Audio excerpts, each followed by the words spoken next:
अनंत कोटी ब्रह्मांड नायक राजाधिराज योगीराज सद्गुरु श्री स्वामी समर्थ।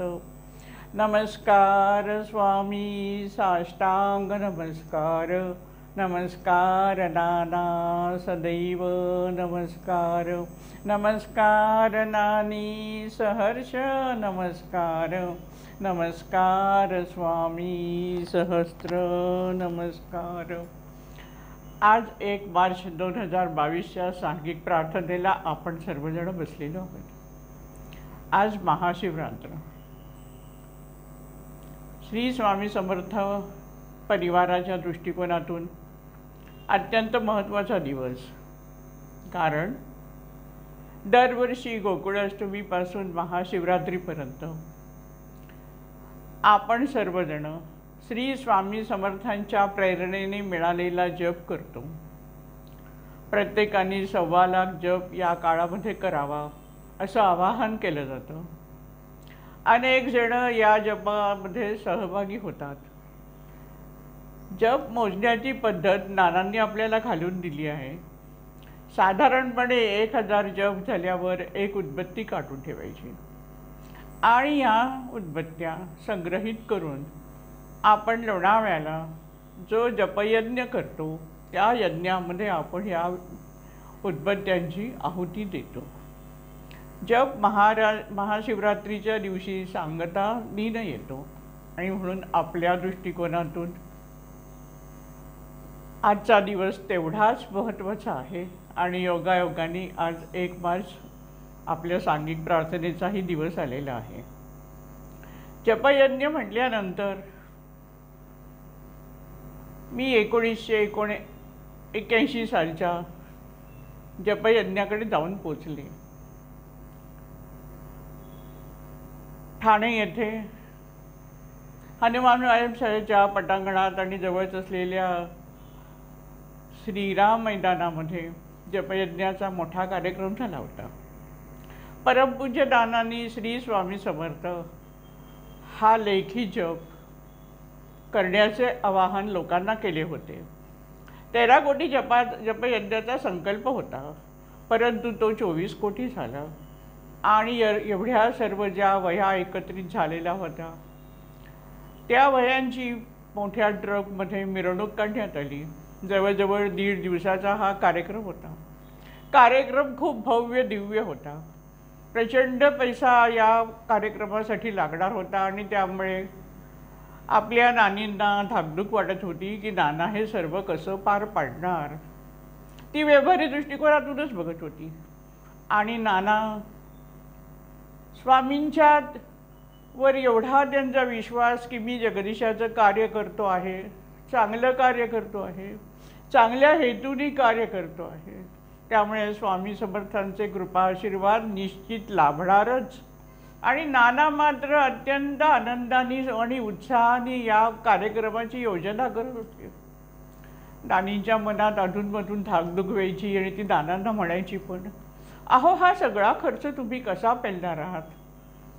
नाना हसून म्हणायचे, जगदीशाचं कार्य जगदीश करून घेणार। काय विश्वास! हा विश्वास आयुष्यात आपल्याला महत्त्वाचा आहे, लक्षात घ्या। आणि त्यानुसार खरोखरच हा जपयज्ञाचा कार्यक्रम अत्यंत उत्कृष्टरित्या पार पडला। समर्पणामध्ये जो निधी जमा झाला त्यातून सर्व खर्च भागवता आला, शिवाय काही रक्कम शिल्लक राहिली। आता हा अनुभव घेतल्यानंतर आईच्या विचारांमध्ये क्रांती घडली। असेच अनुभव तिला पुढे येत राहिले की नानांनी कुठेतरी मोठी योजना करावी, मोठा कार्यक्रम करावा। पैशाची योजना कशी होणार याची विवंचना तिला लागावी आणि सहजरित्या गोष्ट होत राहावी। आणि त्यामुळे आईच्या मनामध्ये विचारांमध्ये परिवर्तन होत राहिलं। स्वामींवर असलेला तिचा विश्वास आणि स्वामींच्या शक्तीवरचा तिचा असलेला विश्वास हा वृद्धिंगत होत राहिला। आणि शिवाय नानांच्यावर श्री स्वामी समर्थांची प्रचंड कृपा आहे हा दृढभाव तिच्या मनामध्ये उत्पन्न झाला आणि ती खऱ्या अर्थाने नानांची भक्त बनली। आधीच्या काळात त्यांना सहाय्य करायची अशी तिची जी भूमिका होती ती भूमिका हळूहळू बदलून स्वामींवरची निष्ठा आणि नानांवर असलेली तिची असलेली श्रद्धा आणि निष्ठा वृद्धिंगत होत गेली एक एक घटनांमधून, आणि ती खऱ्या अर्थाने नानांना सहचारी ठरली. खरं तर असं असतं की एखाद्या व्यक्तीच्यामध्ये आध्यात्मिकरित्या प्रगती होत राहते तेव्हा जवळच्या माणसाला त्याच्यामध्ये होत असलेला बदल, त्याला प्राप्त होत असलेली सिद्धी, त्याच्याकडे येत असलेली ईश्वरी शक्ती, ह्याच्याकडे सर्वसामान्य जवळच्या असलेल्या माणसांचं कधी लक्षात जात नाही, त्यांच्या ध्यानातच ही गोष्ट येत नाही. जवळच्या माणसांच्या लांबच्या माणसांच्या मात्र ही गोष्ट लक्षात येते, कारण ते त्याच दृष्टिकोनातून व्यक्तीकडे बघतात. आणि जवळची माणसं म्हणजे आधीपासून ही व्यक्ती आपल्याशी जशी होती, ज्या नात्याची होती त्या नात्याच्या दृष्टिकोनातून बघत राहतात. आणि म्हणून जवळच्या माणसाला आपल्या माणसाचं असलेलं आध्यात्मिक प्रगतीचं मोजमाप करता येत नाही. पण महाराजांची कृपा आणि म्हणून आईला हे जे अनुभव मिळत गेले, यातून आई नानांचं मोठेपण जाणू लागली. आता तुकारामांचंच उदाहरण घ्या. तुकारामांच्या पत्नीला आपल्या पतीचं मोठेपण कळलंच नाही. स्वरूपानंदांच्या आयुष्यात पण तशीच कथा आहे. घरच्या मंडळींना त्यांचं मोठेपण जाणवलंच नाही. देसाई कुटुंब त्यांना घेऊन गेले आपल्या घरी आणि त्यांच्या घरी त्यांचं वास्तव्य झालं आणि तिथे त्यांनी प्रचंड मोठं कार्य केलं. समर्थांची महान शक्ती आपण ह्याच्यातून जाणायचं आहे की नानांना सहाय्य करणारी नानांच्या पत्नीला नानांचं थोरपण आणि स्वामींचं थोरपण टप्प्याटप्प्यांनी समर्थांनी जाणून दिलं. असा हा जपयज्ञ. आता आपण लोणावळ्याला जपयज्ञ करतो. दरवर्षी ह्या ज्या उदबत्त्या संग्रहित होत्या त्याचा यज्ञ आपण स्वामी भवनामध्ये करतो. साक्षात श्री स्वामी समर्थ आपण जे काय करतो ते सर्व बघत असतात आणि आपल्याला सहाय्यभूत पण होत असतात. तेवढीच आपली श्रद्धा आणि आपली निष्ठा पाहिजे. त्यांच्यावर जर तुम्ही पूर्ण भार टाकलात तर स्वामी तुम्हाला हात धरून देणार, जर तुम्ही चांगल्या कार्यासाठी पुढे पाऊल टाकत असाल.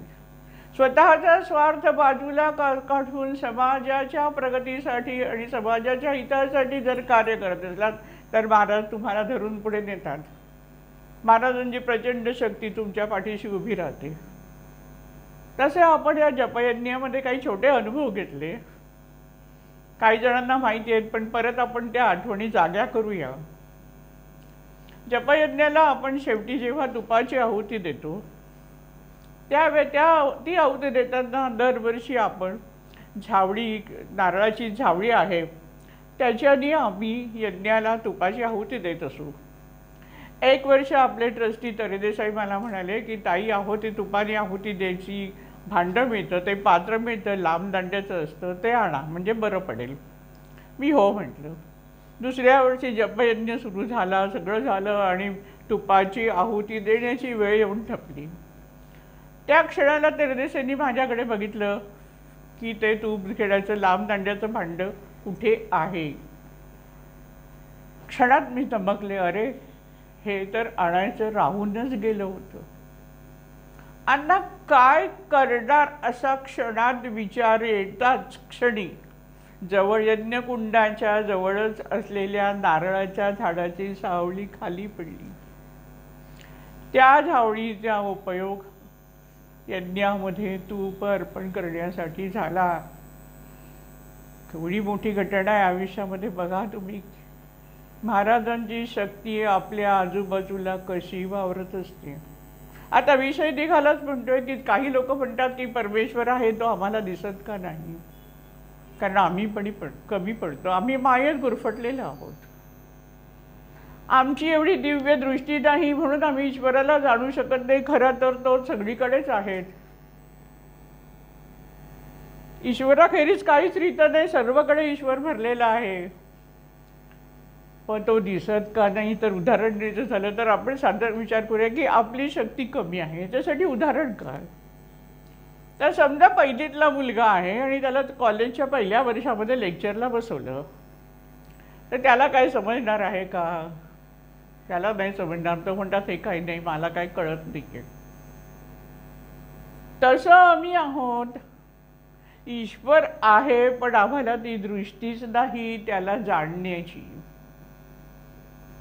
आणि ईश्वराला आम्ही जाणू शकत नाही. आणि म्हणून काही लोक असं म्हणतात की कसला ईश्वर काय आणि अमुक तमुक असे म्हणणारे पण अनेक लोक आहेत. पण अरे ही चराचर सृष्टीचा जो आहे पालक, चालक आणि पालक, तोच परमेश्वर, तीच महान शक्ती. आणि ती आजूबाजूला सदैव असते. एवढंच नाही तर हा ईश्वर आपल्या अंतःकरणात बसलेला आहे, पण तोही आम्हाला दिसत नाही, तोही आम्हाला जाणवत नाही. कारण मध्ये आहे पडदा मायेचा. त्या मायेमध्ये आम्ही अडकलेलो आहोत, म्हणून आम्हाला ईश्वर दिसत नाही. आणि हा मायेचा पडदा दूर काढला तर आपल्या अंतःकरणातला ईश्वर आपल्याला दिसतो. आणि त्याचबरोबर इतरांच्या अंतःकरणात लपलेला ईश्वर आपल्याला दिसतो. चराचर सृष्टीत असलेलं ईश्वराचं अस्तित्व जाणवायला लागतं. आणि म्हणून सगळ्या संतांनी जे वर्णन केलेलं आहे की हा माझ्या आजूबाजूला सर्वत्र पसरलेला आहे, ही ईश्वरी शक्ती. तसेच स्वामी समर्थांची आपल्या या स्वामी समर्थ परिवाराच्या कार्यामध्ये स्वामी समर्थांची शक्ती आपल्या अवतीभोवती वावरत आहे. हे सांगण्यासाठी हे उदाहरण दिलं, ही गोष्ट सांगितली, हा अनुभव सांगितला. अजून एक महत्त्वाचा अनुभव बोलता बोलता आठवत आहे. जपयज्ञानंतर मोठा स्वामी जयंतीचा मोठा कार्यक्रम असतो. त्याची योजना बरीच मोठी असते. आणि त्या दिवशी या यज्ञातली जी विभूती आहे ती विभूती आपण सर्वांना वाटतो. प्लॅस्टिकच्या छोट्या पिशव्यांमध्ये विभूती वाटतो आणि सर्वांना देतो. या विभूतीमुळे अनेकांना खूप फायदा झालेला आहे. विशेषतः आजारपण असताना ही विभूती लावली तर योग्य मार्गदर्शन घडतं, योग्य औषधोपचार होतात आणि मनुष्य बरा होतो. हे अनेकांचा अनुभव. आणि म्हणून अनेक जण श्रद्धेने या विभूतीची वाट बघत असतात. प्रसादाची पुडी आणि विभूती घेण्यासाठी लोक रांग लावतात. आता हा यज्ञ 1 वर्षी असं झालं की हा जपयज्ञाचा दिवस आणि स्वामी जयंतीचा दिवस मध्ये फक्त 5च दिवस होते. आता ही विभूती थंड व्हायला पाहिजे. त्याच्यानंतर ती गार झाल्यानंतर ती एवढ्या पिशव्यात भरली गेली पाहिजे की त्या दिवशी सर्वांना देता येईल. वेळ कमी आणि काम जास्त, अशी सगळी गंमत होती. पण ईश्वर शक्ती असलं की सगळं गणित सुटत जातं, ते असं आहे. ते कामकाळ वेगळ्याच्या पद्धतीने नाही सुटत, ईश्वरी शक्तीने वेगळ्या पद्धतीचं गणित तिथे लागतं.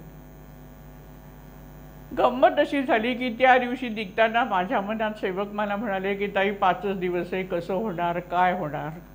माझे पण मनात विचार चालू.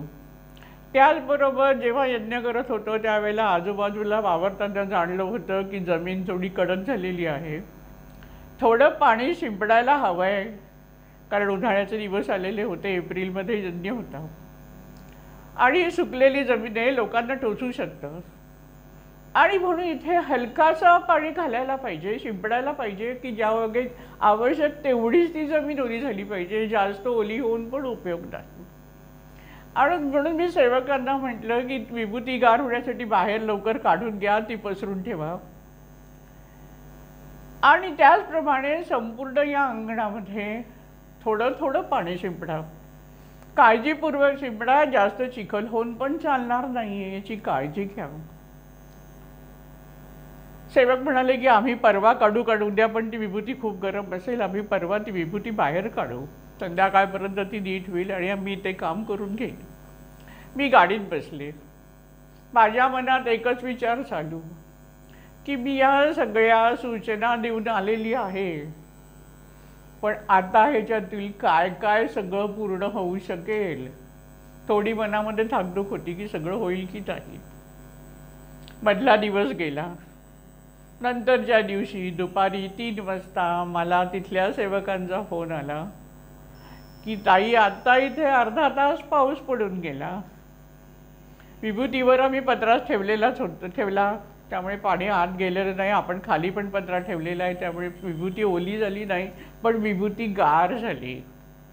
आणि पाऊस पण एवढासा पडलाय, हलकासा अगदी, की सगळी जमीन तुम्हाला जेवढीच ओली व्हायला हवी होती तेवढी ओली झालेली आहे.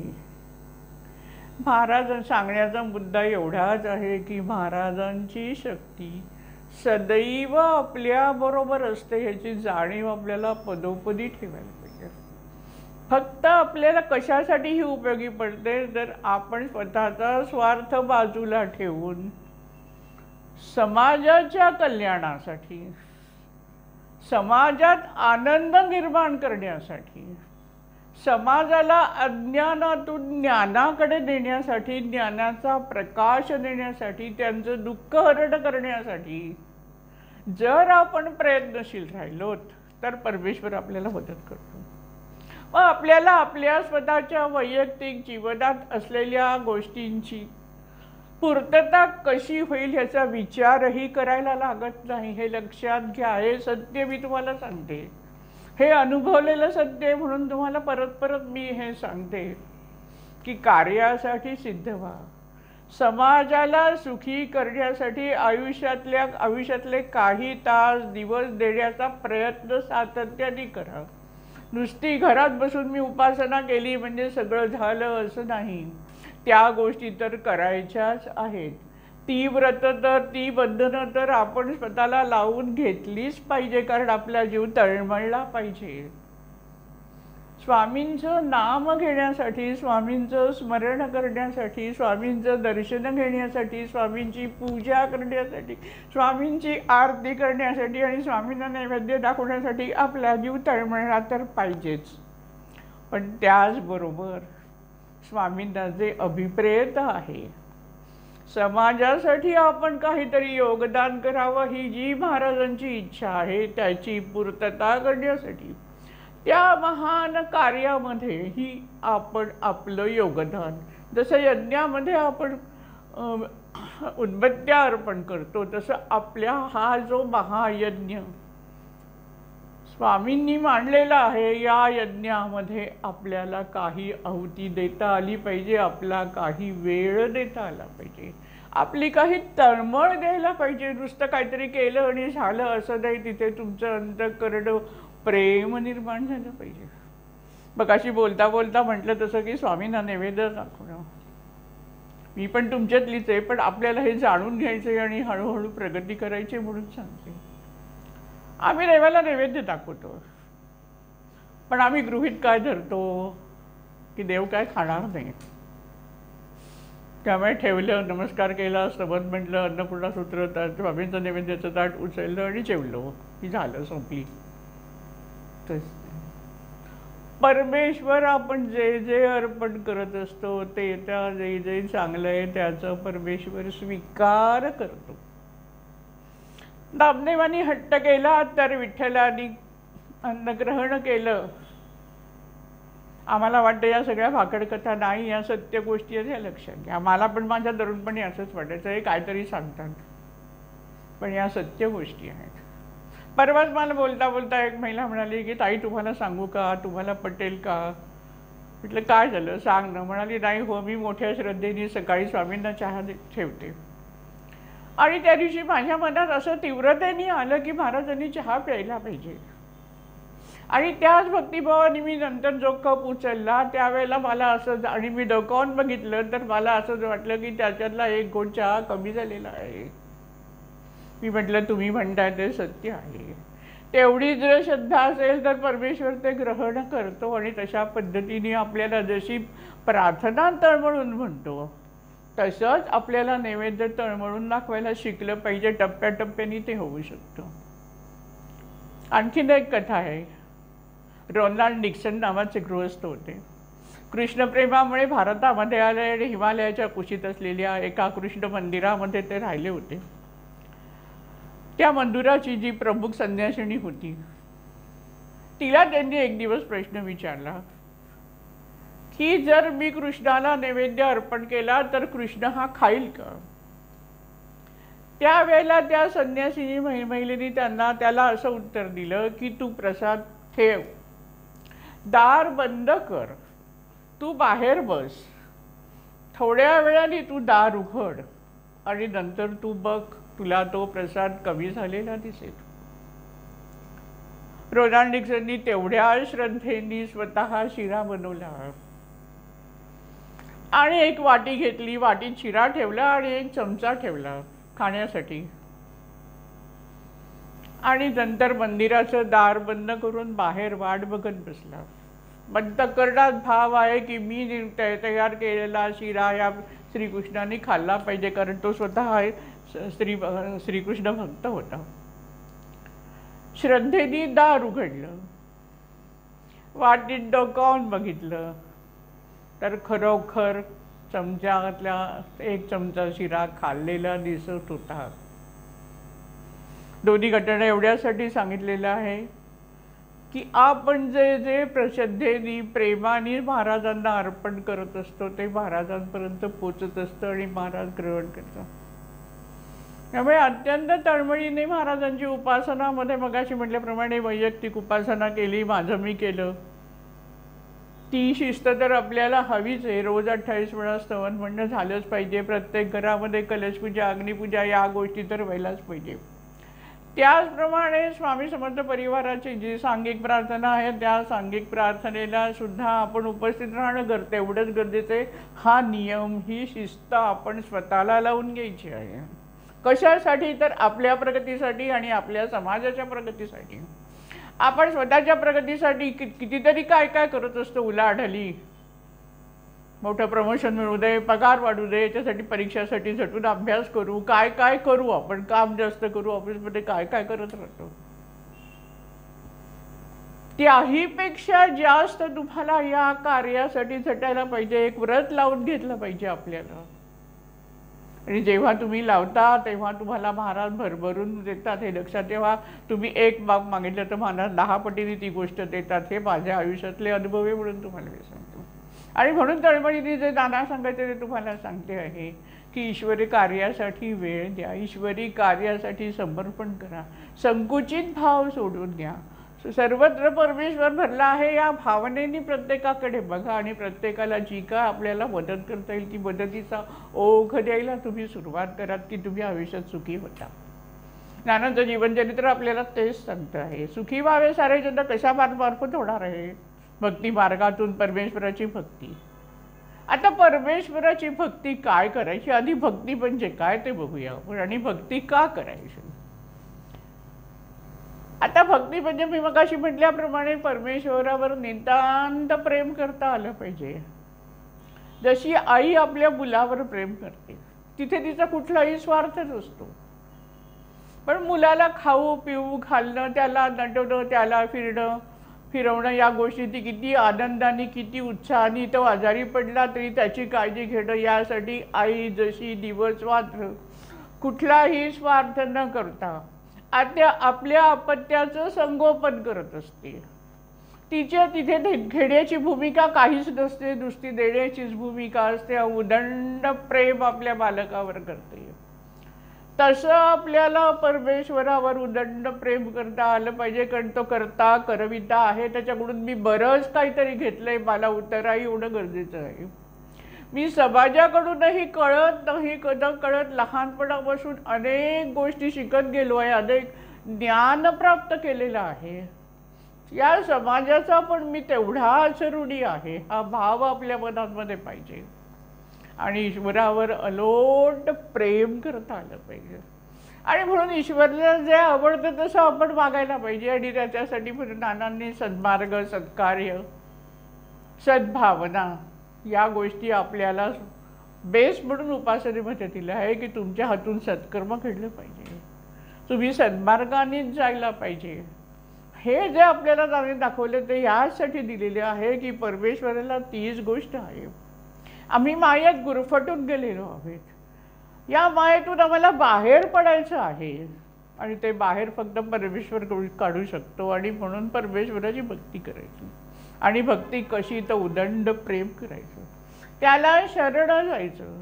तुला जे आवडतं ते मला आवडतं, तुला जे मान्य ते मला आवडतं. उगाच काहीतरी मागत बसायचं, दे, तुला द्यायचं असले ते तू दे, मला तुझी इच्छा असेल तर तू मला दे. आम्ही तर काय मागण्यांचं आमची पत्रकं चालू असतात, हे पाहिजे ते पाहिजे ते पाहिजे. नोकरी नसली तर आम्हाला वाटतं नोकरी मिळावी, नोकरी मिळालं की वाटतं नको नको या नोकरीमध्ये काहीतरी त्रास आहे, मग चांगल्या ठिकाणी पोस्टिंग पाहिजे, मग माझी उगाचच कुठेतरी ट्रान्सफर होते, ती पण मला नको आहे, मला ते अशी माणसांची मिळालेल्या गोष्टीतून कसा आनंद निर्माण करायचा हे शिका. Everything is in hour hand हे लक्षात ठेवा. एक फक्त ईश्वराची कृपेचं छत्र डोक्यावर ठेवा की तुम्हाला आयुष्यामध्ये सगळ्या गोष्टी सहज प्राप्त होऊ शकतात. पण आम्ही तिथेच अडखळतो आणि म्हणून आम्हाला भक्ती करायला लागते. तर आईचं बालकावर जसं प्रेम आहे तशा प्रेमाने परमेश्वराच्यावर आपल्याला प्रेम करायचं आहे. तो करता करविता आहे. आणि म्हणूनच नाना म्हणतात ना, घेऊन या तुमचा करचे तुम्हा काय देऊ, सगळं काय ते त्याचं आहे. हा भाव आमच्या अंतःकरणात रुळला तर ती भक्ती होईल. आधी आम्ही आमचं सोडायलाच तयार नसतो. पहिली आज पायरीवर आपण सर्वजण अडकत असतो आणि म्हणून आपल्याला उपासना करावी लागते. पहिल्याच पायरीला अडकतो कारण आमचं माझं हे माझं हे माझं हे माझं हे या माझ्यामधून आम्हाला बाहेर यायचं आहे. टुणकं उडी मारून एकदा तुम्ही बाहेर आलात की मग फक्त आनंद आनंद आनंदच आहे, लक्षात ठेवा. आणि म्हणून सर्व संत का सुखी होते, कारण ते ह्याच्यातून माझ्यातून ते बाहेर आले होते. तुझा ईश्वर आहे सगळं आहे आणि मी पण तुझाच आहे ईश्वर, हा भाव संतांच्या ठिकाणी होता. तो भावातला काही अंशाचा भाव आपण आपल्यात निर्माण करण्यासाठी परमेश्वराविषयी आपल्याला प्रेम उत्पन्न करायचं आहे. आणि याला भक्ती म्हणतात. त्याला अर्पण करायचं आहे, आपलं सर्व त्याला अर्पण करायचं आहे. तो काय कुठे पळून घेऊन जाणार नाही आपली पैशाची थैली, लक्षात ठेवा तुम्ही. तो तर तुम्हाला 10 आणून देईल जर तुम्ही एक सोडून दिली समाजासाठी, स्वतःसाठी, दुसऱ्या कोणासाठी, चांगल्या कार्यासाठी. हे पहिलं लक्षात घ्या. चांगल्या जसा गुरु हा पारखून घ्यायला लागतो तेव्हा दान देखील सत्कार्य देखील चांगल्या गोष्टींसाठी झालं पाहिजे.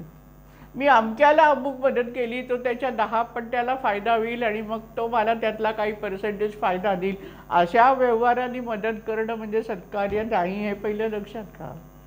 निस्वार्थी बुद्धीने ईश्वराचा, ही समोरची व्यक्ती ईश्वराचा अंश आहे आणि ईश्वरी कार्य म्हणून त्याला मदतीची गरज आहे, तर त्याला जर मी मदत केली तर ईश्वराला आनंद होणार आहे. याच्या ईश्वराच्या आनंदीसाठी आपण हे करायचं आहे. स्वतःच्या आनंदासाठी नाही, स्वतःच्या स्वार्थासाठी नाही, स्वतःचं नाव मोठं व्हावं, वावा मिळावी म्हणून नाही. ही भक्ती. आता भक्ती का करायची हे आता आपण बघूया. परमेश्वराची भक्ती करा सर्वच जण सांगतात. मगाशी म्हटल्याप्रमाणे आम्ही मायेत अडकलेलो आहोत. त्यामुळे अंतःकरणातला ईश्वर ह्याच्यामध्ये पण एक पडदा तयार झाला आणि तो ईश्वर दिसू शकत नाही.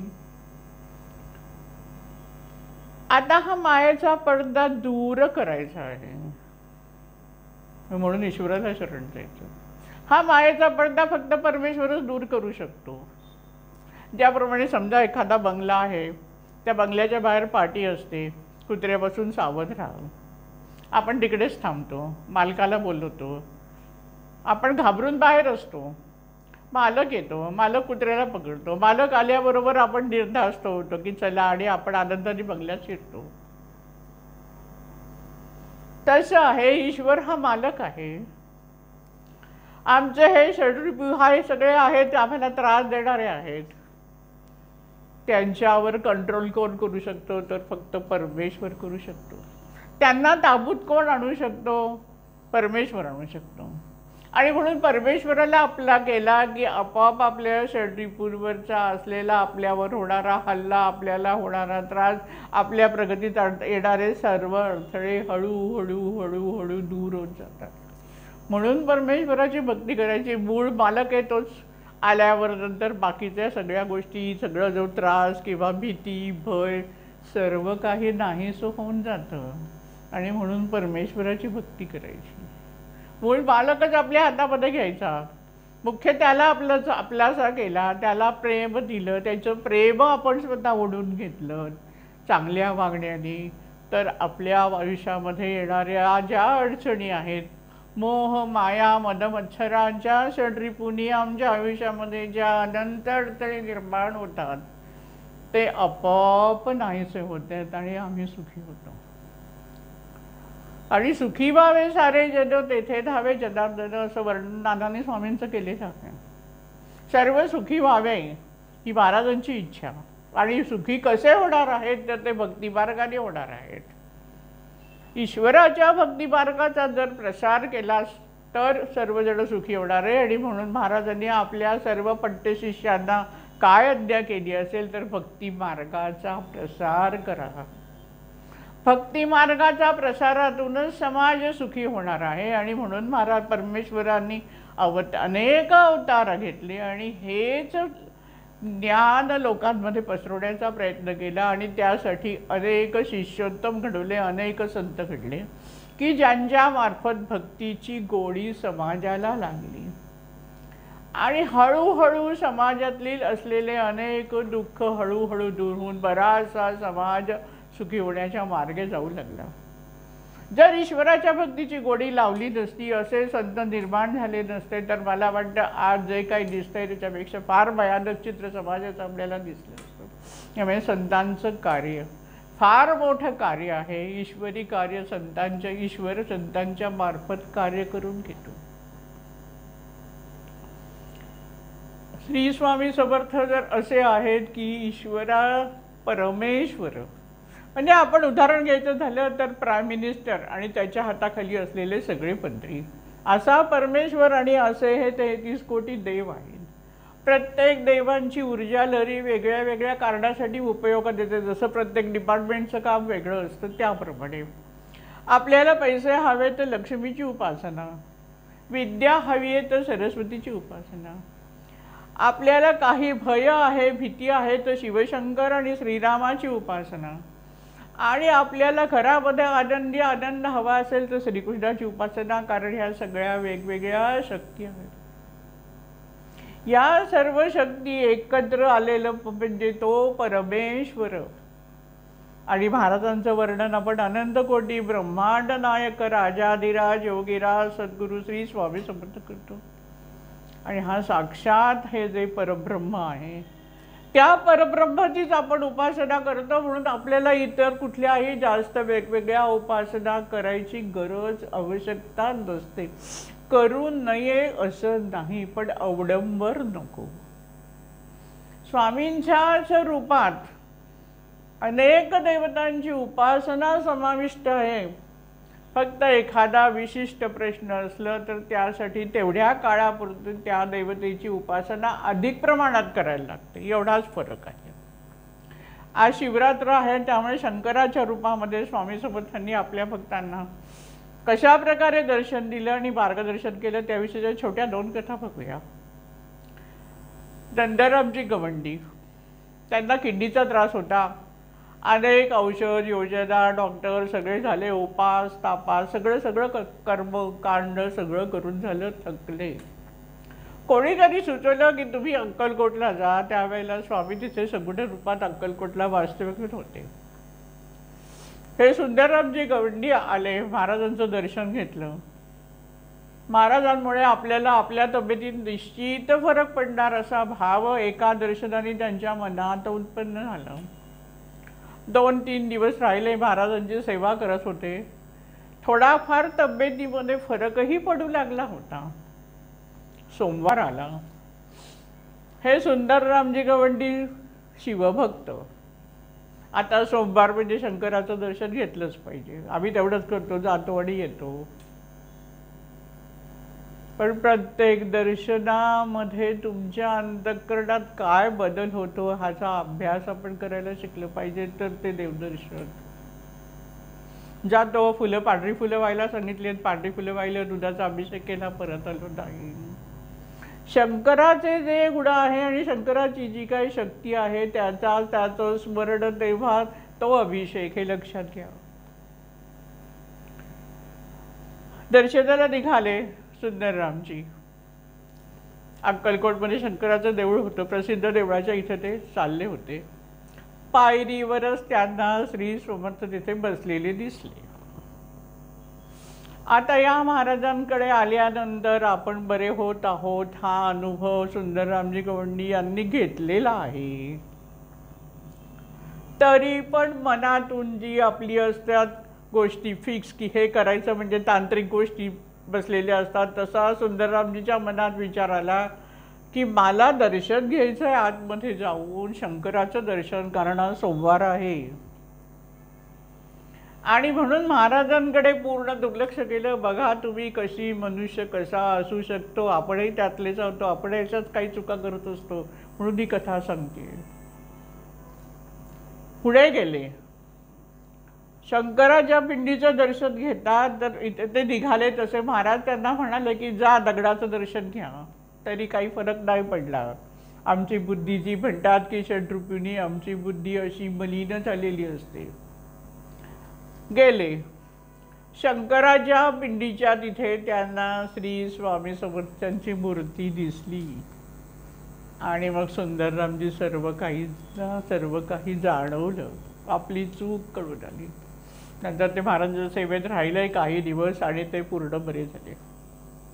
सांगायचा मुद्दा असा की श्री स्वामी संत सर्व देवतांच्या रूपात दर्शन देतात. तसं शंकराच्या दर्शनाच्या रूपामध्ये दर्शन यांना दिलं, सुंदररामजी कवंडींना दिलं.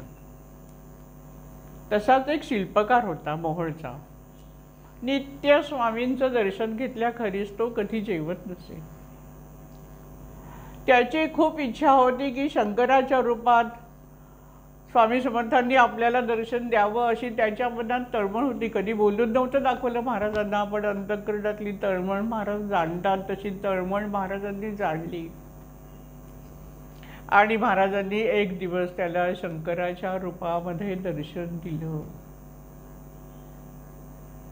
तसे श्रीपाद भट हे काशीला, स्वामी समर्थांनी त्यांना काशीला पाठवलं होतं. तिकडे वेद पठण कर, तिथल्या बसलेल्या ब्राह्मणांच्या बरोबर बसून वेद पठण कर. पण श्रीपाद भटांकडे कोणी बघायलाच तयार नाही, कोणी लक्ष द्यायला तयार नाही. त्यामुळे श्रीपाद भट घाबरून गेले. मी इथे कशाला आलो, काय होणार आहे, कोणीच मला सहकार्य करत नाही, काहीच होत नाही आहे. हे तर सगळे मोठे काशीचे पंडित, विद्वान, त्यांच्यापुढे माझा काय निभाव लागणार आहे, मी काय वेदांचं पठण करणार या लोकांच्या समोर. अशा प्रकारे निराशेचा विचार त्यांच्यामध्ये आलेला असताना श्री स्वामी समर्थांनी काशी विश्वेश्वराच्या देवळाच्या पायऱ्याशी श्रीपाद भटांना दर्शन दिलं, सगुण रूपात दर्शन दिलं आणि सांगितलं, नुसतं दर्शन नाही, बोलले स्वामी की तू जा आणि कर, पठण कर, मी तुझ्या बरोबर आहे. स्वामींचं हे दुसरं अभिवचन आहे, ते खूप महत्त्वाचं आहे. पदोपदी या गोष्टीचा आपल्याला आठवण व्हायला पाहिजे की भिवू नको, मी तुझ्या पाठीशी आहे. लोकांना आम्ही इतके भयभीत असतो. आता परीक्षा आल्या आहेत, मग सगळे पालक भयभीत. ते का घाबरता, एवढे महाराज बसलेत, तुम्ही काय काळजी घेणार. आता हे बोलताना मला एका महिलेचा अनुभव आठवतोय. ती बाईला बोरिवलीहून रोज रात्री आपल्या गिरगावात राहणाऱ्या आईच्या सोबतीसाठी झोपायला जायची. काही कारण असेल, आईला घरी आणू शकत नसेल, आई येणार नसेल, कारण म्हातारपणी माणसाला आपल्या नेहमीची जागा सोडून जायला कुठे आवडत नाही. इतकी माणसं एकेका गोष्टीत गुंतलेली असतात. तसं काही असेल. 4-5 महिने झाल्यानंतर त्या महिलेला स्वामी समर्थांनी सांगितलं की अगं तू काय काळजी घेणार आहेस, मी एवढा असताना. बघा तुम्ही, ती पण स्वामी भक्त होती, आई पण स्वामी भक्त होती. महाराजांनी सांगितलं, हिच्या मनात असलेली भीती पूर्णपणे नाहीशी झाली. महाराज काळजी कोण घेणार आहे, महाराज घेणार आहे. आम्हाला काय करायचंय, आम्हाला प्रयत्न करायचे, आम्हाला नानांनी दाखवून दिलेल्या मार्गाने जायचंय. स्वामींची जशी पूजा मनापासून स्वामींवर प्रेम करायचे, स्वामींची पूजा करायची, उपासना करायची आहे आणि त्यांना अभिप्रेत असलेल्या कार्यामध्ये सहभाग व्हायचा आहे. हे आमचं कार्य. We have to do that duty first. पण आम्ही भारंभार धावत राहतो, भारंभार मनावर आमच्या ताण येत राहतो. कसं होणार, कसं होणार, कसं होणार.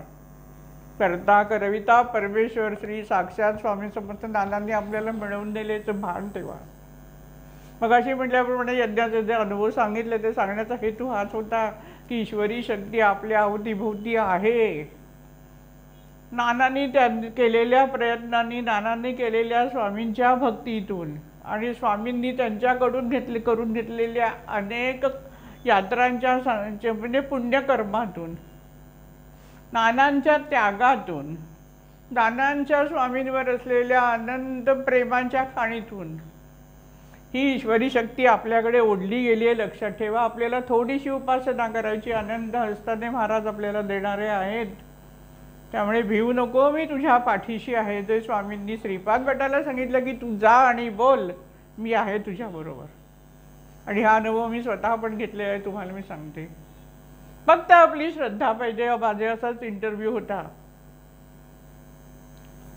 पुढच्या प्रमोशनचा. बरेच प्रॉब्लेम झालेले होते, रजा जास्त, अमुक तमुक बऱ्याच गोष्टी होत्या.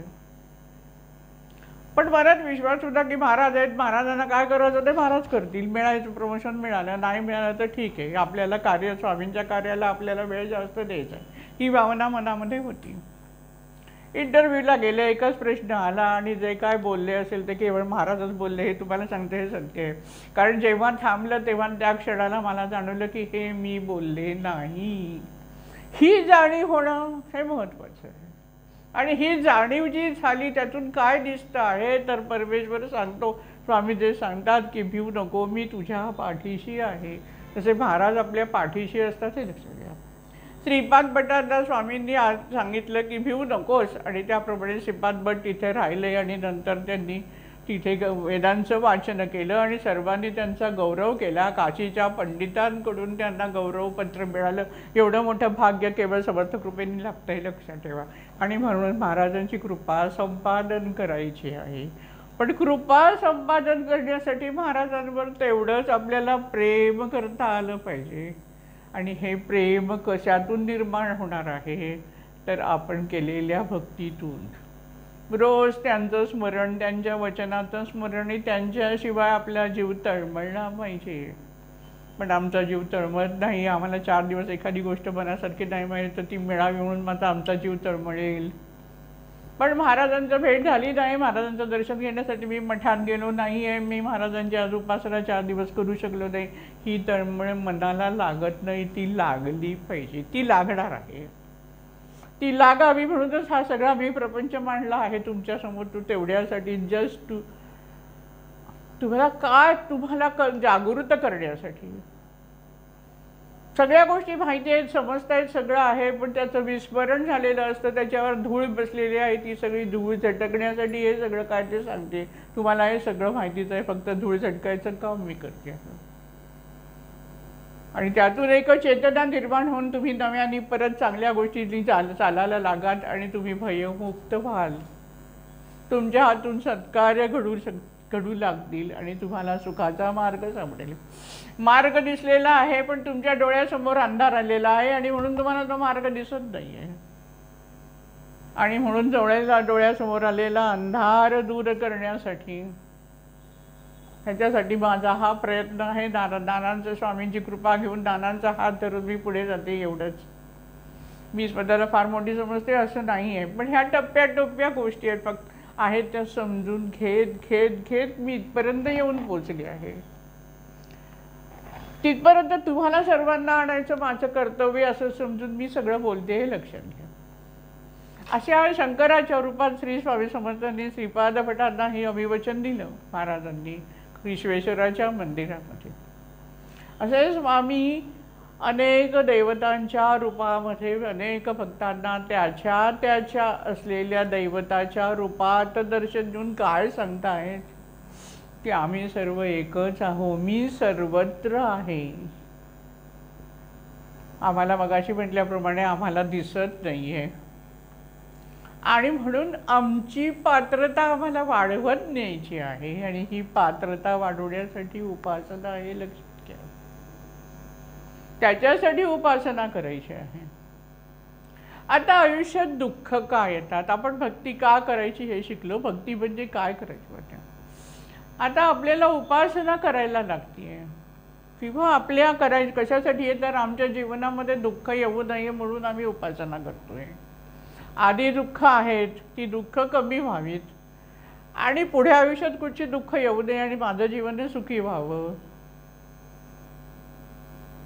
हा हेतू घेऊन आम्हाला उपासना करायची तर आहेच. समाजाचा नंतर टप्पा येतोय आमच्या आयुष्यात. पहिली आमची सुरुवात इथून होती आहे की माझ्या आयुष्यातले असलेले दुःख दूर व्हावं आणि आयुष्यामध्ये पुढे मला कुठल्याही प्रकारचं दुःख निर्माण होऊ नये. मी नको, माझ्या पुढच्या पिढ्यांना पण नको. पण दुःख का येतात आयुष्यामध्ये, दुःख का येतात रामदास स्वामींनी जे म्हटलं आहे, जया सारिखे पूर्व संचित केले, तया सारिखे भोगणे प्राप्त झाले. जे जे केलेलं आहे ते त्याप्रमाणे या जन्मात आपल्याला दुःख निर्माण होतं. पण म्हणजे म्हणून का आम्ही काही करायचंच नाही का, याच्यावर काही इलाजच नाही का? तर तसं नाही. मागचा जन्म म्हणजे फक्त एकच जन्म असं समजू नका. आनंद जन्माचे जे कर्म आहे that goes on carried forward, त्याला संचित कर्म म्हणतात. ते घेऊन आपण जन्माला येतो. 100 जन्माचं पण असू शकतं, कारण आपण अनेक जन्म घेतो. महाभारतात धृतराष्ट्राने श्रीकृष्णाला प्रश्न विचारला की मी असं काय पाप केलं होतं की मला माझे 100 पुत्र मेलेले बघायला लागले, आयुष्यात हे दुःख मोठं सहन करायला लागतंय. त्यावेळेला आणि स्वतः सांगितलं की मी मागचे 3 जन्म माझे बघू शकले. धृतराष्ट्राला ती शक्ती प्राप्त होती की तो मागील 3 जन्मात त्याने काय काय केलं ते बघू शकत होता. तर माझ्या हातून काय असं मोठं चुकीचं वर्तन घडलेलं नाही आहे की मला हे अपार दुःख आज सोसायला लागतंय. त्यावेळेला श्रीकृष्णाने धृतराष्ट्राला सांगितलं की तू फक्त 3 जन्म बघतोय, मी तुझे 100 जन्म बघतोय. आणि या सर्व जन्मांपासून जे कर्म साठत साठत तुझ्या या वाट्याला जे आलंय त्याच्यामुळे तुला या जन्मामध्ये दुःख भोगायला लागलेलं आहे. भगवद्गीतेत भगवंतांनी हे सांगितलेलं आहे की संचित कर्म हा एक भाग आहे आयुष्यामधला. पुनर्जन्म आहे आणि संचित कर्म आहे. आता हे घेऊन आलो आम्हाला, तेव्हाला कळलं नाही म्हणून आम्ही घेऊन आलो आणि त्याप्रमाणे भोगायला लागतंय म्हणून भोगायचं. मग कशाला उपासना करायची असा प्रश्न कोणी विचारू शकतो. पण तसं नाही. जे कर्म घेऊन आलेले आहात, पण देवाने तुम्हाला बांधून नाही ठेवलेलं आहे. तुम्हाला मागच्या जन्मात पण सैल ठेवलं होतं चांगलं काम करण्यासाठी. पण तुमच्या हातून काही चुकीच्या गोष्टी घडल्या. पाप पुण्य कधी प्लस मायनस होत नाही. जे पुण्य कर्म केलं आहे त्याचं तुम्हाला पुण्य फळ मिळतं. जे तुम्ही पाप कर्म केलं आहे त्याचं तुम्हाला पापाचं फळ भोगायला लागतं, दुःख भोगायला लागतं. त्याची वजाबारी बेरीज असं काही होत नाही. त्यामुळे जे काय कर्म आहे ते कर्म तुम्ही मागील जन्मात चुकीच्या गोष्टी केलेल्या आहेत. आता तुम्हाला हा जन्म मिळाला आहे. या जन्मात तुम्ही पुण्यकर्म करून पुढच्या जन्मासाठी सुखाची पेरणी करू शकता. हे स्वातंत्र्य परमेश्वराने आपल्याला ठेवलं आहे. आणि म्हणून भक्ती करायची, म्हणून उपासना करायची की आमच्या हातून चुकीच्या पापकर्म घडणार नाही. पुण्याच्या राशी निर्माण करण्यासाठी उपासना करायची, हे लक्षात घ्या तुम्ही. जयासारिखे म्हणजे असेल माझा हरी तर देईल खाटल्यावरी असं म्हणणारी पण लोक आहेत. असं नाही, तुम्ही संचित घेऊन आलात. पण परमेश्वराने तुम्हाला हे आयुष्य दिलं आहे ते पुण्यकर्म करण्यासाठी तुम्ही त्याचा उपयोग करू शकता आणि मग सुखाचा पुण्य राशी निर्माण करू शकता. आणि म्हणून ही उपासना. म्हणून परमेश्वराला शरण जाणं, just to surrender the god. आयुष्यात जर काय असेल तर एकच गोष्ट करा, परमेश्वराकडे दे दे दे दे करून मागत बसू नका. ज्ञानाने काही मागितलं न मागता मिळालं, सगळं मिळालं. आणि ते काय मिळाले ते आपणही त्याच्यातलं भाग घेत आहोत. आपल्यासाठी पण दानांमुळे आपल्यालाही ते सगळं मिळत आहे. या गोष्टीचं पण विस्मरण होऊ देऊ नका. दे दे दे दे देची आमची कधी यादी संपतच नाही. उलट यादी काय पाहिजे, घे घे घे. आई जशी मुलाला म्हणते घे रे, आई अपेक्षा करते मुलाकडनं हे दे ते दे ते दे. नाही, आई मुलाला किती देऊ किती नको असंच तिला होत राहतं. तसं तुम्हाला वाटलं पाहिजे की मी परमेश्वराला काय काय देऊ. परमेश्वराला काय हवंय? तुमचं प्रेम हवंय. तुमचं प्रेम कसं मिळणार आहे? तुम्ही परमेश्वराला जे हवं अभिप्रेत आहेत त्यानुसार तुमच्या आयुष्यात तुम्ही मागणार आहात. तुमचं मन तुम्ही शुद्ध करणार आहात. सर्व समाज ईश्वराची लेकरं आहेत आणि म्हणून तुम्हाला सर्वांवर प्रेम करता आलं पाहिजे. नुसतं स्वामींवर करून नाही चालणार आहे. तुम्हाला समाजावर, दादांनी समाजावर प्रेम केलं हे लक्षात घ्या. तुम्ही स्वामींची भक्ती केलीच, पण त्याचबरोबर समाजावर प्रेम केलंय. दादांनी अनंत लोकांना औषधं देऊन दुःखमुक्त केलं. ज्योतिषाच्या मार्फत लोकांना मार्गदर्शन करून त्यांच्या जीवनाला सुखाचा रस्ता मिळवून दिला. त्याच्यासाठी दादांनी अपार कष्ट घेतले, देह झिजविला. जगाच्या कल्याणा संतांच्या विभूती देह कष्टविती उपकारे. त्यातला एक अंश आपल्यामध्ये थोडासा जरी एखादा बिंदू जरी आपण आपल्या आयुष्यामध्ये आचरणात आणण्याचा प्रयत्न केला तर अनंत सुखाच्या राशी आयुष्यात निर्माण होतात, हे सत्य आहे. नानांच्या जीवनातून नानांनी हे आपल्याला दाखवून दिलं आहे, पण दिसत नाही म्हणून आठवण करून देण्यासाठी बोलते. परमेश्वराचं सर्व लेकरं आहेत असं म्हणून त्या प्रत्येकावर आपल्याला प्रेम करता आलं असेल. आमचं प्रेम फक्त स्वतःवर आणि आमच्या कुटुंबावर असतं, हे सत्य आहे. मठात गेलो तर आम्ही आमच्यासाठीच मागतो अजूनही, पण आपल्याला आपल्या आजूबाजूला असलेल्या लोकांची आठवण राहिली पाहिजे, त्यांचं दुःख हरण झालं पाहिजे, यासाठी आपल्याला प्रार्थना करता आली पाहिजे. म्हणून आपल्या नानांनी सांगितलं आहे की जसं स्वतःसाठी स्वतःच्या कुटुंबासाठी रोज 28 वेळा स्तवन म्हणता, त्याचप्रमाणे जर एखाद्या व्यक्तीला काही अडचण असेल, कोणाचं मोठा आजारपण असेल, पैशाचा काही प्रॉब्लेम असेल, तर ती व्यक्ती त्या संकटातून मुक्त व्हावी यासाठी तुम्ही संकल्प सोडून स्वामींचं स्तवन म्हणा आणि त्याचा फायदा निश्चित होतोय, लक्षात येते. आता बोलता बोलता आठवत आहे पुण्याच्या एक महिला आपल्या परिवारात नेहमी येणाऱ्या. त्यांच्या शेजारची महिला होती, ती अत्यंत आजारी पडली होती, बराच मोठा लिव्हरचा प्रॉब्लेम झालेला होता. त्यांचा साहजिकच फोन आला की असं असं आहे ताई, आम्ही काय करू शकतो. म्हणाल्या मार्ग काही सापडत नाही, डॉक्टर इलाज काही नीट होत नाही आहे, नक्की काय आहे काही सगळं कळत नाही, सगळा गोंधळ आहे, तर आम्ही काय करू, त्यांच्यासाठी आम्ही काय करावं. मी म्हटलं ठीक आहे, तुम्ही तुमच्या नातेवाईकांना आणखी त्यांच्याकडच्या काही नातेवाईकांना एकत्र घ्या आणि स्वामी स्तवनाचा कार्यक्रम करा. 28 मंडळ एका दिवसात 28 मंडळ केली तर खूपच फायदा होतो. पण काही वेळेला आता बदलत्या काळात माणसांना या एवढी उपासना करणं कठीण वाटतं, त्यामुळे मग तिथे जाणारच नाही अशी लोक वागायला लागतात. त्याच्यापेक्षा जाऊ दे, निदान 7 मंडळं तरी करा. आणि म्हणून त्यांना म्हटलं की तुम्ही 7 मंडळं करा, माणसं सगळ्यांना बोलवा आणि स्तवनाची 7 मंडळं करा. त्यांनी त्याप्रमाणे केलं आणि त्या महिलेला योग्य डॉक्टर मिळवून तिच्यावर इलाज झाले, पूर्ण मोठं ऑपरेशन झालं, मुंबईला आणलं, सगळ्या गोष्टी पुढच्या भराभरा होत गेल्या आणि ती पूर्ण बरी झाली. अशी अनेक उदाहरणं आहेत की हे दुसऱ्यासाठी तुम्ही स्तवन म्हणा. आणि म्हणून नानांनी नेहमी सांगून ठेवलेलं आहे आपल्याला की स्वतःसाठी करता तसं तुम्ही दुसऱ्यासाठी उपासना करायला सुरुवात करा. आता मगाशी म्हटल्याप्रमाणे की पाप पुण्याचा हिशोब आपण या आयुष्यामध्ये मांडत असतो. पापांच्या राशी घेऊन आलेलो आहोत, त्यातून एका क्षणात महाराज आपल्याला दुःखमुक्त करू शकतात. एवढी शक्ती महाराजांकडे आहे, हे लक्षात घ्या. मी असं म्हणून उपासना सातत्याने करत राहिली आहे, पण तुमचं कर्म जर इतकं खराब आहे तर तुम्ही किती उपासना करणार, हा पण प्रश्न येतोय. आणि म्हणून महाराजांना शरण जायचं आहे. नुसतं स्तवन म्हटलं, अमुक म्हटलं, पूजा केल्या, या गोष्टी तर आपल्याला स्वामींच्या विषयी असलेलं आपलं प्रेम अधिक वृद्धिंगत होण्यासाठी सातत्याने करायची आहे. कारण एक गोष्ट करत राहिली तरच त्याचं स्मरण राहतं, नाही तर विस्मरण व्हायला काही वेळच लागत नाही. आणि या बाबतीत आम्हाला विस्मरण लवकर होतो की जिथे आम्हाला आराम मिळणार आहे, ह्या आमच्या सुखाच्या कल्पना आहेत. म्हणून त्या तर करायच्या आहे. त्याचबरोबर महाराज आपलं एका क्षणात आपल्या कर्माची शुद्धी करू शकतात. एवढी प्रचंड महान शक्ती म्हणजे श्री स्वामी समर्थ आहेत. आणि ते स्वामी समर्थ आपल्या अवतीभोवती आपल्या वावरत आहे.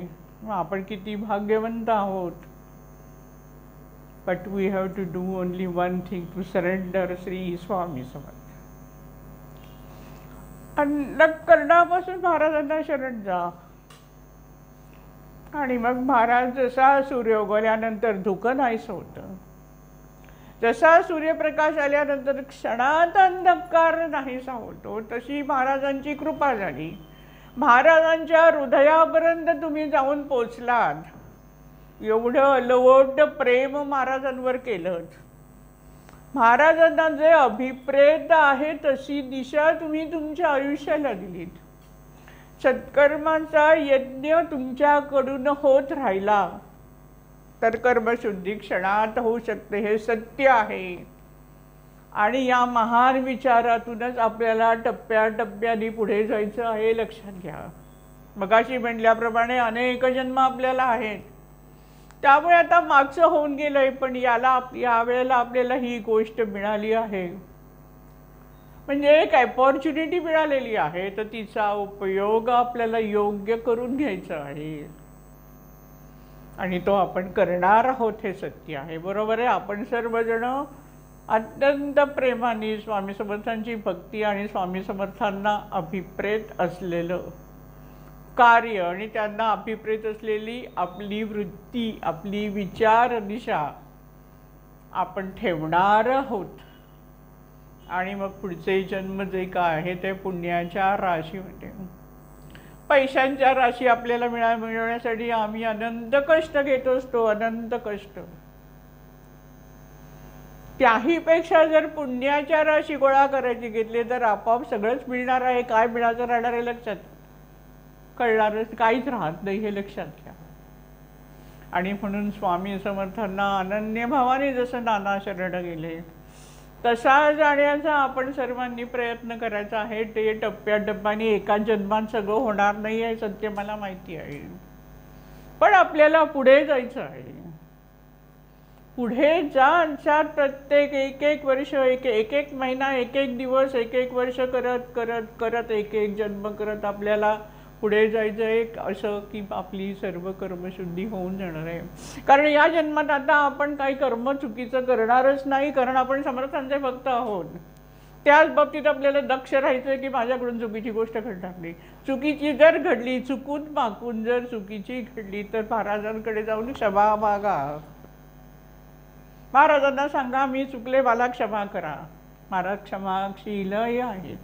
आणि म्हणून तर अनंत लोकांच्या जीवनामध्ये महाराजांनी पूर्ण परिवर्तन घडवून त्यांना सद्मार्गाला आणून त्यांना भक्ती मार्गाला लावलेलं आहे.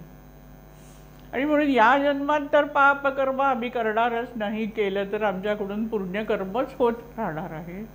त्यामुळे आमचा भविष्य काळ हा असा टप्प्याटप्प्याने पुण्यांच्या राशीने बनवण्याच्या मार्गाने आमची ही परिवारामार्फतची वाटचाल चाललेली आहे, हे लक्षात घ्यायचं आहे.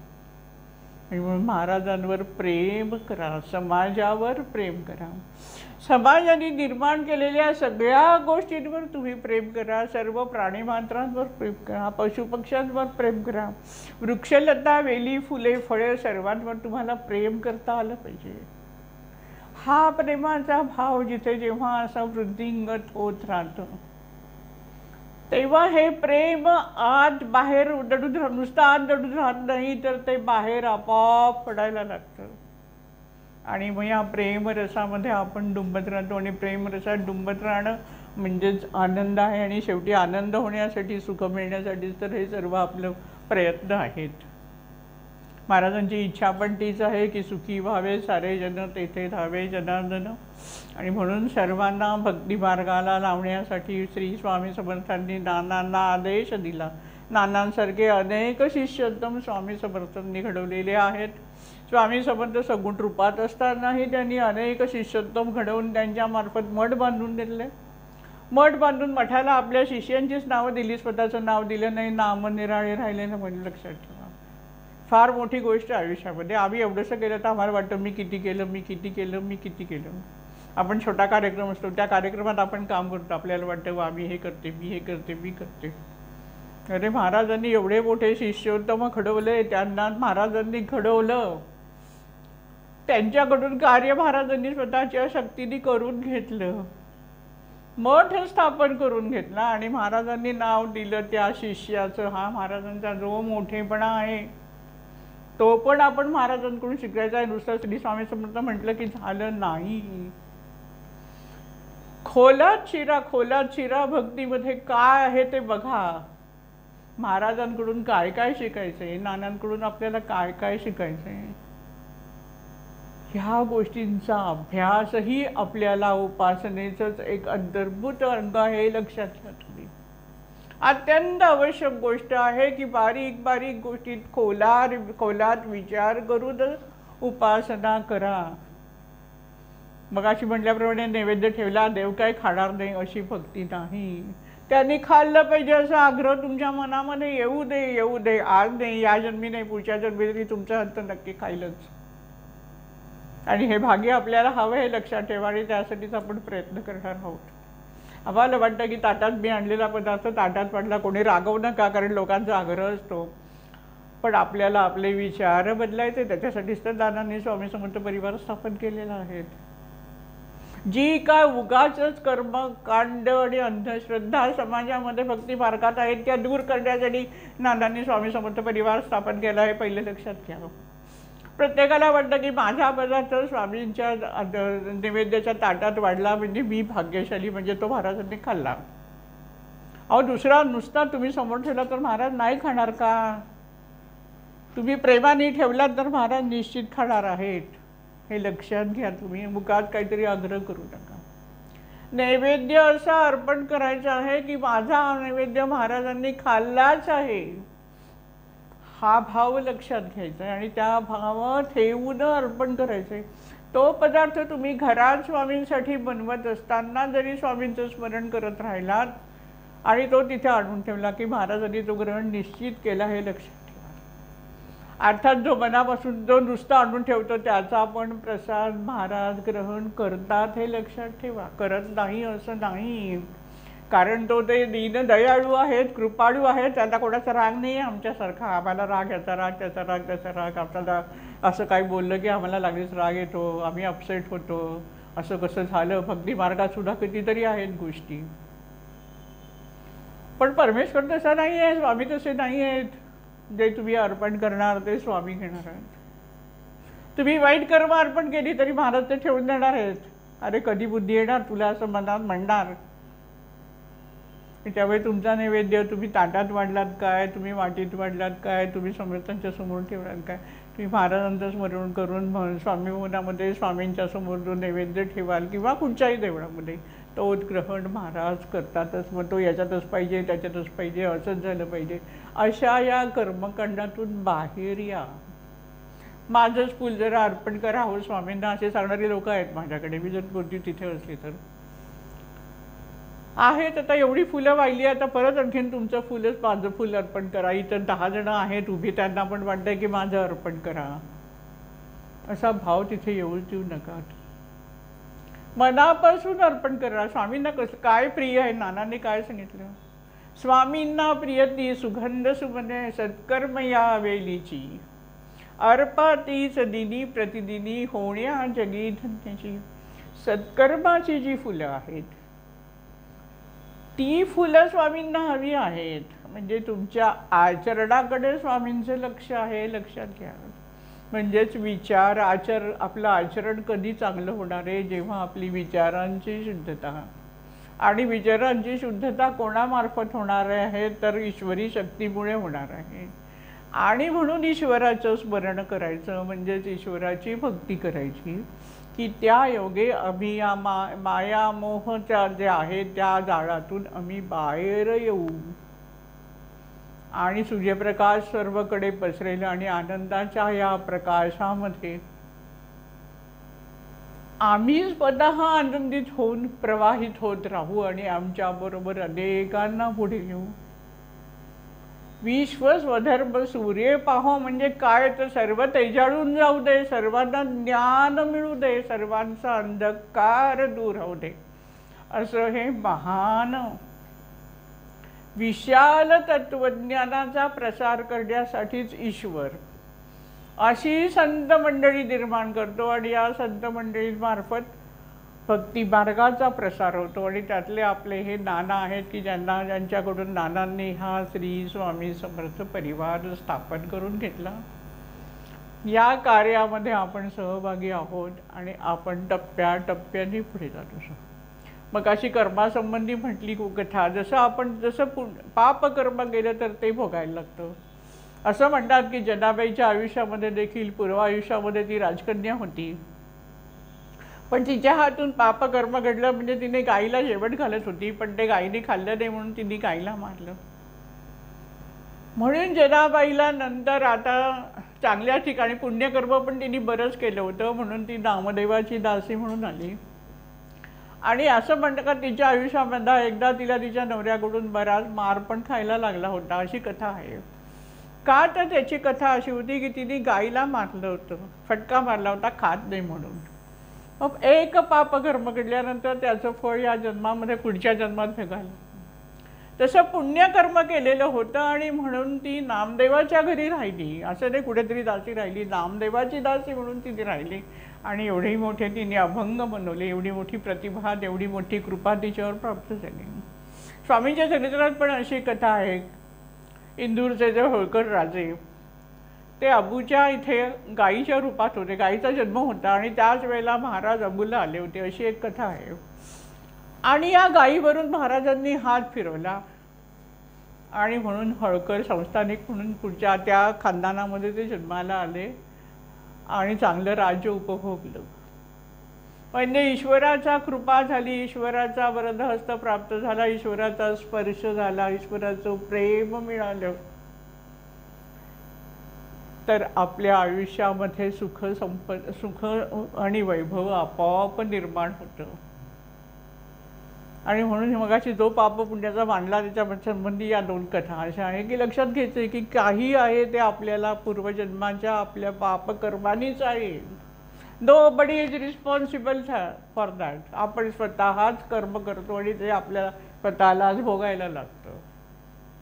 पण पुण्य मात्र असं आहे की पुण्य आपण केलं तर आपण अनेकांना पुण्य वाटू शकतो, हे पण सत्य आहे. जे संत हे करतात, जे दानांनी केलं की पुण्य मिळवलं आणि स्वामींची कृपा, पुण्यामुळे स्वामींची कृपा प्राप्त करून घेतली आणि अनंत असताना ते आपल्याला सुखाचं वाटप करत आहेत.